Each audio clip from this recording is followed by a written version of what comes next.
What's up, everybody? Back with another boot review.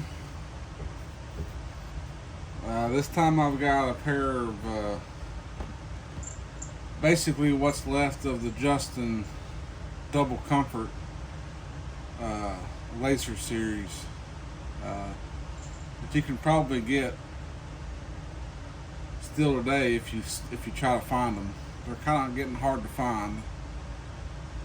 This pair I found at the local John Deere dealership that I've got a lot of other boots from. They seem to be the only ones left that have these. And what these are is these are the Justin Lacer Double Comfort Wellingtons. These are steel toe. As you can see, you got a steel toe cap right there. You can see the line of it. And then on the bottom you have the classic Justin Double Comfort outsole design. This outsole design has changed over the years because it used to be, I remember back in the 90s when people had these, they used to have, it was like this part of the outsole was on like a raised pad, and then you had this part that was kind of down where it's at, but it was like a wedge, and it went up to like a raised pad for this part of the outsole. And then this part down here was the same as it is on this boot. They didn't have a raised pad on the back, it was just on the front forefoot. And I kind of think that's where the Double Comfort system was with these, because you had that raised pad. It was almost like it gave it extra space for a little bit of extra squish or something. And one day that disappeared, and they came out with this sole design, which took that pad out, that raised pad out, and brought it down to where it's all level like this. And I don't know if they did that because they got a lot of reports of people like rolling their ankle off of it with that raised pad, or what the deal was, but I never had a problem with it. I really liked that raised pad design of this outsole. I always thought that was a really good, really comfortable outsole. But then one day, you know, it changed, and they came out with this. This is the new version with where it's all level. It's still kind of raised back here. I mean, if you look, you know, where it goes, it's real flat and smooth, and then it kind of jumps up and goes to this. But I always wish they would have brought that raised pad back for these, because I think it kind of keeps them more traditional and original. But they probably also did that to cut down the cost of making the boot, I'm sure, too. There's probably always going to have something like that in there. But around on the, of course, you still get the good old Justin, you know, Goodyear welt around the sides here. Got the Justin tag right there. Got all the makings of the old Lacer system, but you can only seem to find this boot now in this napped leather. I'm sure there's a proper name for it from Justin. I can't remember what. Nubuck, I think is what it is. It's the Nubuck leather. I'm not the biggest fan of this leather because I find that if you walk through somewhere where it's wet, it tends to stain really easily. You get a lot of like water stains on this, and I think you can clean that off, but it's kind of annoying, you know, if you wear these in wet conditions a lot. This ain't a waterproof boot, but Uh, Still, if you're just simply walking through the yard in the morning and then there's a lot of dew on the grass, you'll get those water stains on this leather, and I always found that to be really annoying. They used to make the Justin Lacers. I don't know how many people's familiar or remembers them or maybe even had them, but they used to make the Lacers in a bunch of different leather options. I've seen there was more of like a tobacco colored oil tanned leather. It had a lot of like pebbling to it, like it was a really nicely textured leather, and it was smooth. Oil tan. It was kind of tobacco colored, probably much the same color as what this boot is, but um, they quit doing that. I've seen it in a more of a briar pit stop dark brown color. That was a really nice color for this boot. I wish they still had that. The model on this is 4764, and these are made in USA with global parts now. It used to be these were entirely a USA made boot, but like with a lot of things, they start trying to cut down on costs and stuff, and try to keep a line of boots alive, so they just cut down a lot of the different leather options, and they change the design of the outsole to more simplify it, and then they come out with this, make it only available in this nubuck leather. It's still a nice boot, it's still a comfortable boot, but to me they're definitely not like they used to be. I think the old sole with the raised pad was a lot more comfortable than this sole, but it's still, thankfully, it's still the same overall design. I mean, you still got all the same familiar tread design, but they definitely simplified it. These Justin Lacers, technically, I think this would be more considered a roper boot, but it's the same, lacer design. You got the nice, pointed round toe. But these have a fiberglass shank in them, and I'm sure that's for weight savings, because I don't figure these would be very light if they had a steel shank plus a steel toe, and they don't have that, they don't have a whole lot of weight to them. This leather doesn't seem to be too awful thick neither. Like, it seems to be probably right around the 2 millimeters, maybe, if that, just thick enough to still be considered a work boot leather. They still got the classic green, Justin Lacer Series insole down in there, the double comfort insole. As you can see, here's your classic. And on the bottom it has Justin on there, Justin boots, and you got, it says double comfort right there on the bottom. So I mean, it's still got the classic, green topped Justin double comfort insole in there, which helps a lot. Underneath that insole, they do have a padding.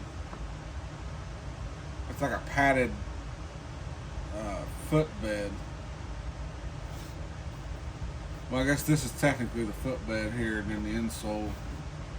It's got like a padding in the insole there. So that is the double comfort system that they're referring to on these. It's a padded insole. It's permanent. It's probably glued down, but it's like some kind of a squishy insole, and then you get this nice double comfort footbed that goes on top of that. So you got the squish of this, plus the squish of that squishy insole, plus the, obviously the bounce and squish of the polyurethane outsole. So that's now the Justin double comfort system.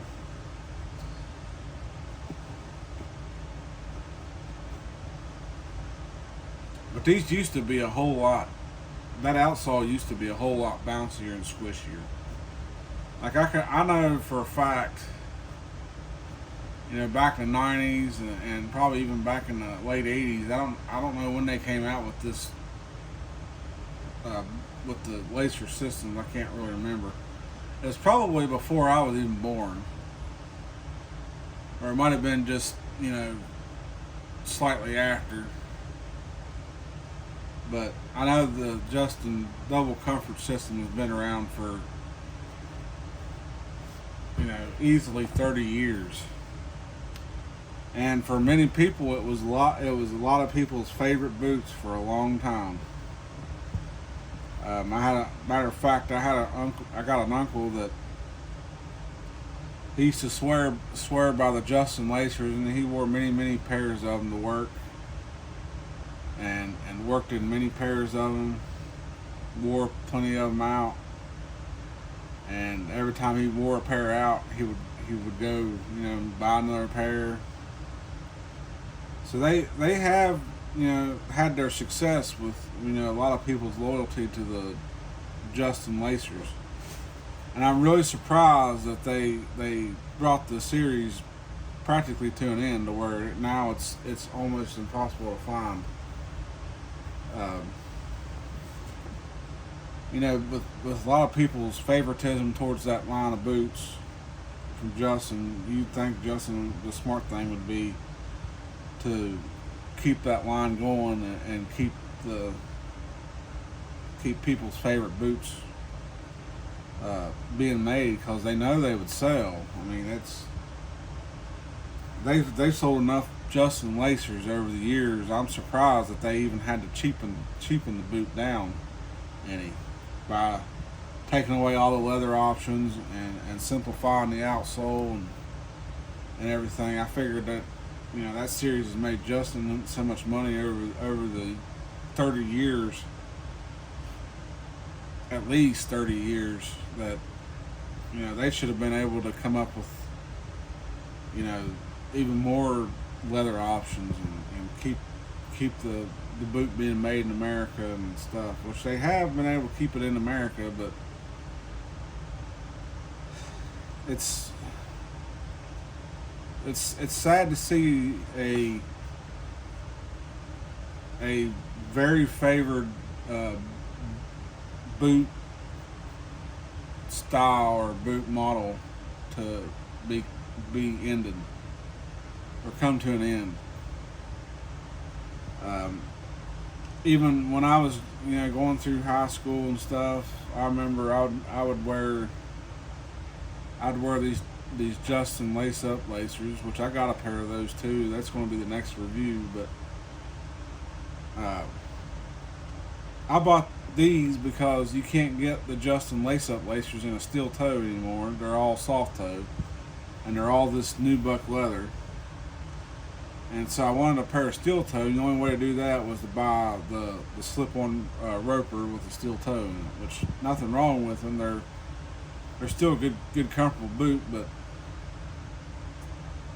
I tend to prefer a lace-up boot over a slip-on boot, because I like the ability to lace it up and customize the fit around my leg and ankle.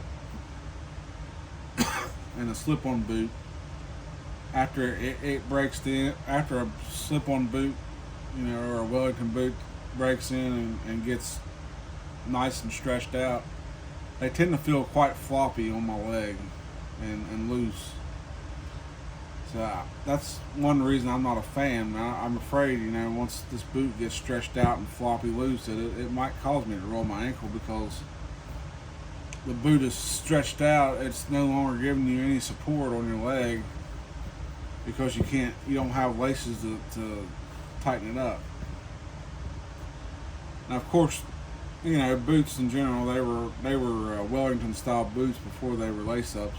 Historically, cowboy boots and all that, they were all a pull on boot for many decades, and a lace up boot is a relatively new thing when it comes to historical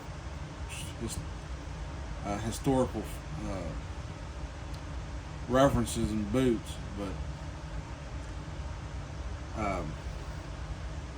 people weren't as big neither back in the old days. The people were smaller.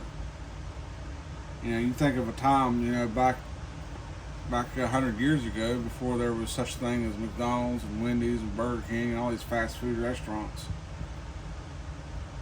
People weren't very big back in those days. People were shorter. People had smaller bone frames. They had smaller feet, so they had smaller shoe sizes back then. I mean, if you had somebody that wore a size 10 in a shoe 100 years ago, that was almost unheard of, and they considered that person to be a giant, or have giant sized feet. 100 years ago, the average size of a shoe for a man was between a 7 and a 9 was basically your only three sizes that they offered boots in. That's what most everybody was. And now you've got guys that have feet up to the size 14 and 15, and Shaquille O'Neal wears a size 22.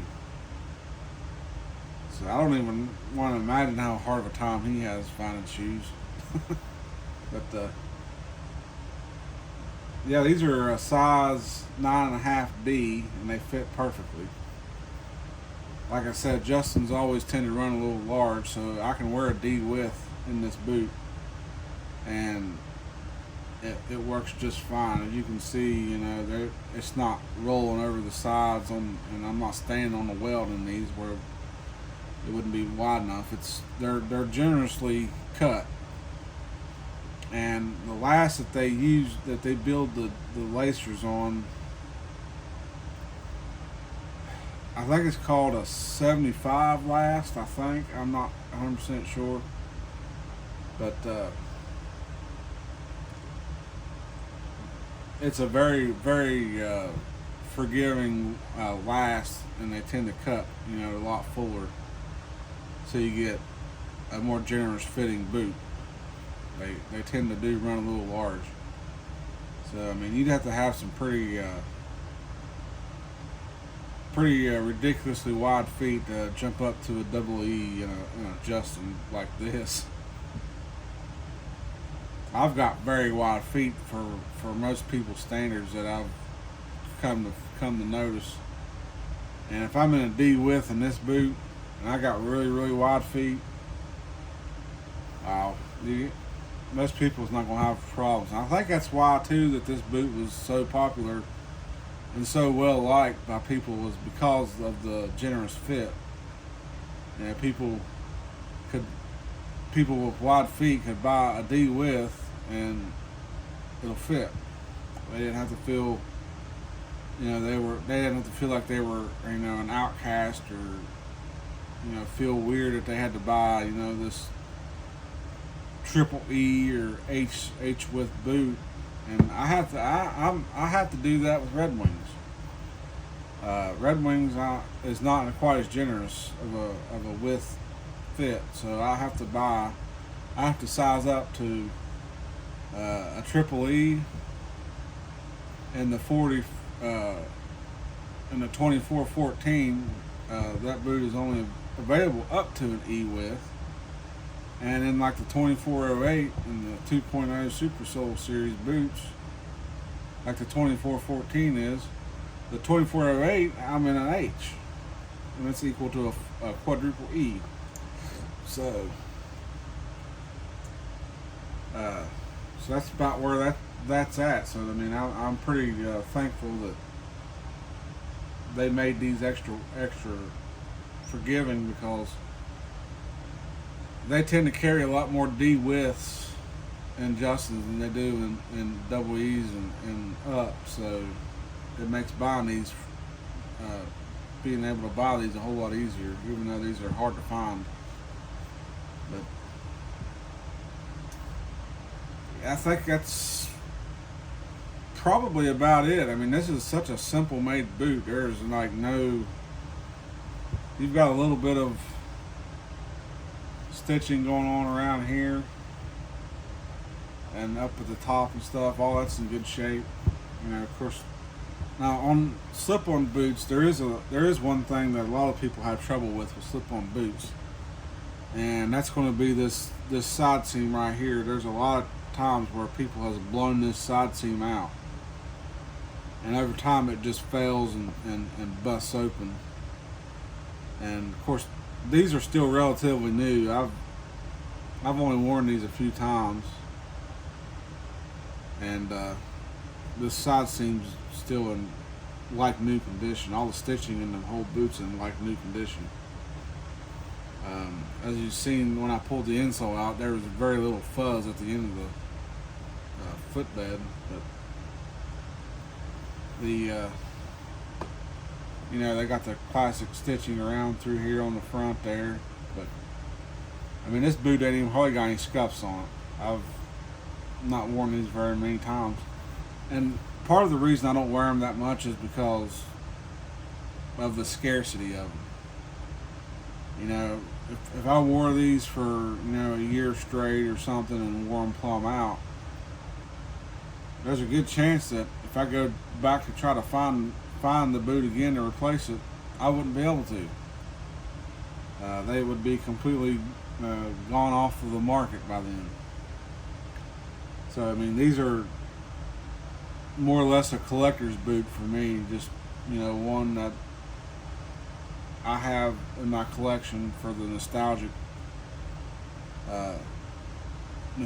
reasons of having a boot that I grew up with and I remember so well, like a lot of people remembers and loves the Justin Lacer double comfort boots. It's just a nostalgic thing. It's, you know, it's kind of one connection that I have left from the, you know, the 90s. You know, back in the day when you could always go to the boot store and you can always find the Justin Lacers on the shelf. And they were, back in the 90s, I want to say these boots were probably like,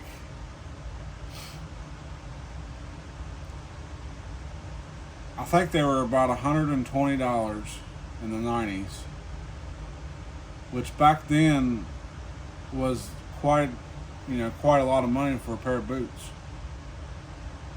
But when you look at nowadays,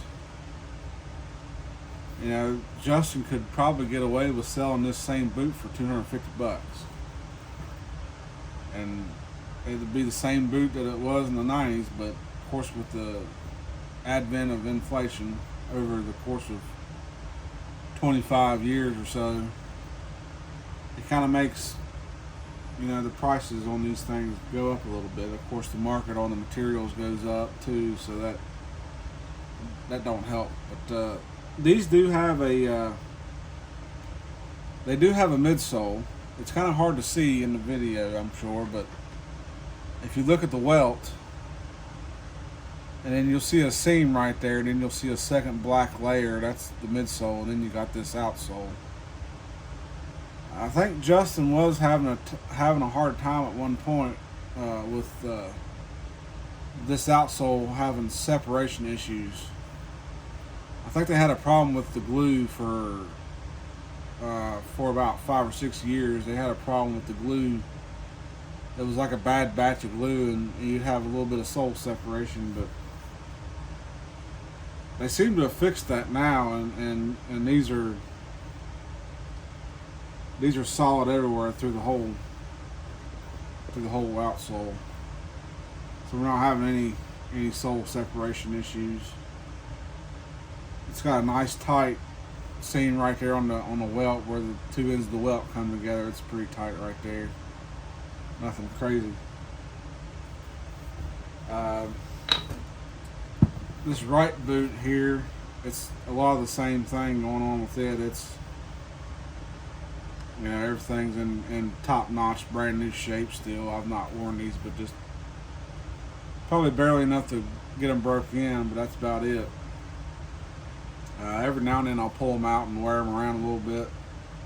Mainly on sunny, dry days like it is right now, would be a good time to wear these where they're not waterproof. And I don't want to get any water staining on this leather, so I tend to only wear these on dry, sunny days, mainly in the summertime, just for maybe going to town, or when I want to feel a little bit nostalgic and put on a good old Justin, you know, lacer. But yeah, these are definitely ones to try to seek out if you can get lucky and find a pair. Like I said, they're hard to find now. You might get lucky and get on the Jungle website and find a couple pair. You know, maybe some people's got them used that they're selling just because they don't fit or whatever. You might get lucky and buy a barely worn used pair. But if you have a decent sized boot store around you that carries a lot of, you know, Justin products, and a lot of Red Wing and Thorogood and Justins, you might get lucky and they might have these there. But if you want to seek a pair of these out, whether it be for nostalgic reasons or maybe it's one of the only boots that actually fit your feet, the style number again is the 4764 on these Justin Wellington lacers. This is the steel toe version too, so you can wear these to work on a job site. You know, they're steel toe.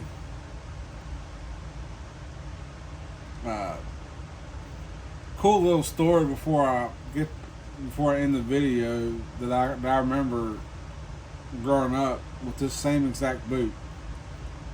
My cousin Shane was wearing a pair of these when he worked at a heavy equipment machinery. It was a dealership, but he was a diesel mechanic down there. He worked on a lot of the Caterpillar equipment, and he wore this same boot pretty religiously back then. And one day, it's pretty stupid when you think about, you know, how come he didn't do this or that. It would have prevented it, but it's kind of like one of those deals. But there was a end loader sitting there that they had to take the bucket off of, and they were, you know, pulling. They didn't have the bucket very high off the ground, and they had some of the pins they was taking out to get the bucket off, and they were in a bind. So what they had to do was lift the bucket up just a little bit, just to get the pins out of a bind, so they can get the pins out or get them started. And then they was going to set the bucket down on the ground to finish taking the pins out to take the bucket off. Well, the bucket was only off the ground probably maybe a foot off the ground, and them pins come out of there a little bit easier than expected at that height, and the bucket fell, and the edge of the bucket just happened to hit right on the steel toe cap of this Justin boot, and it bruised his toes up real well. I think it even broke a few toes, but it actually saved his toes from being cut clear off or from being smashed into hamburger meat. This boot actually saved his toes. He was off work for a while, you know, because it broke his toes, so he was off work for, you know, 6 weeks or whatever to let his toes heal and stuff, and they were bruised and whatnot. But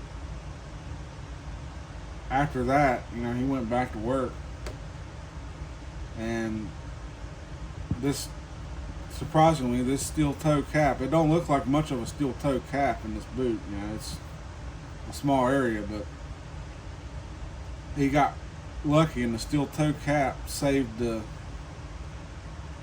his toes from being turned into hamburger meat or sliced clear off. I'm trying to remember how much he said the bucket weighed on that thing. I believe he said the bucket weighed like 800 and some pounds. It was close to 1,000 pounds. The bucket, just the bucket on that end loader wasn't a very big end loader. Obviously, it was one of the smaller end loaders, but still the bucket, you know, it weighed over, you know, it weighed close to 1,000 pounds, and it went down and hit that steel toe cap. So that was a success story. I remember as a kid, you know, him telling me that. I remember when he was off work for that. I remember he was obviously laid up on the couch for a while because he had broke toes. But if it wasn't for that, you know, steel toe cap and that Justin lacer, he wouldn't have any toes. He'd probably be lucky to be able to walk after that, because your toes is part of what helps you keep balance for walking. So that was one success story I remember from this boot, you know, saving somebody's toes. But, I think that's going to pretty much do it on these. Like I said, these are pretty simply made boot, but they are definitely nostalgic, and they are definitely American classics. And I sure hope somebody finds a lot of good use out of this video and goes and tries to seek out a pair of these, because until you get a pair of them on your feet, you really don't know what you're missing. So as always, thanks for watching, and don't forget to like, comment, and subscribe on this video. It really helps my channel, helps me keep putting videos out, and it don't cost you a dime. And we'll see y'all in the next one. Later.